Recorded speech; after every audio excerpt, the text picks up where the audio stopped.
నమస్తే, నేను Vamshi. Welcome to special drive. హైదరాబాద్లో దోపిడీ దొంగలు రెచ్చిపోతున్నారు. నగల దుకాణాలు, బ్యాంకులను టార్గెట్ చేసుకుంటున్నారు. అడ్డొస్తే ఎవరినైనా లెక్క చేయకుండా గన్తో బెదిరిస్తున్న పరిస్థితి.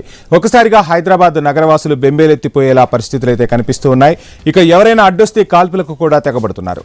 హైదరాబాద్లో జరుగుతున్న ఈ ఘటనలు తీవ్ర కలకలం రేపుతున్నాయి. తాజాగా హైదరాబాద్ శివార్లోని చందానగర్లో ఉన్న ఖజానా జ్యువెలరీస్లో దొంగలు చొరబడి కాల్పులు జరిపారు.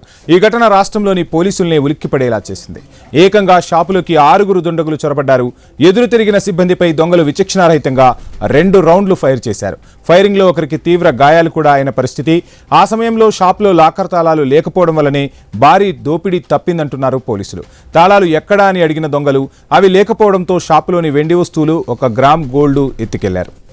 ఇక ఈ కేసు పోలీసులకే సవాల్ విసిరింది. సీన్లోకి వచ్చిన సైబరాబాద్ కమిషనర్ అవినాష్ మహంతి గంటల వ్యవధిలోనే దొంగల ముఠాను పట్టుకున్నారు. ఈ కేసును ఛాలెంజింగ్ గా తీసుకున్న పోలీసులు 10 ప్రత్యేక టీంలను ఏర్పాటు చేసి సోదాలు నిర్వహించారు. పోలీసులు వేసిన స్కెచ్తో దొంగలు దొరికిపోయారు.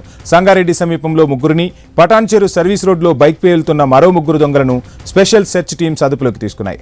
6 దొంగలు 2 బైకులపై మొహాలకు మాస్కు, తలపై క్యాప్, చేతులకు గ్లౌజులు వేసుకుని వెళ్తుండగా పోలీసులు పక్కా ప్లాన్ చేసి పట్టుకున్నారు. అయితే చోరీ చేసిన బైకులని దొంగతనానికి వాడినట్లుగా ప్రాథమిక విచారణలో గుర్తించారు పోలీసులు. ఈ ఘటన పోలీసులను ఉలిక్కిపాటుకు గురిచేసింది. ఇలాంటి ఘటనలను చెక్ పెట్టేందుకు ఎలాంటి భద్రతాపరమైన చర్యలు తీసుకోవాలి, పోలీసుల పరంగా తీసుకోవాల్సిన జాగ్రత్తలేంటి, షాపుల యజమానుల నిర్లక్ష్యం ఏమైనా ఉంటుందా, భవిష్యత్తులో గోల్డ్ షాప్ యజమానులు ఇంకా ఎలాంటి జాగ్రత్తలు తీసుకోవాలనేది ఇప్పుడు రాష్ట్ర వ్యాప్తంగా చర్చనీయాంశంగా మారిన పరిస్థితి.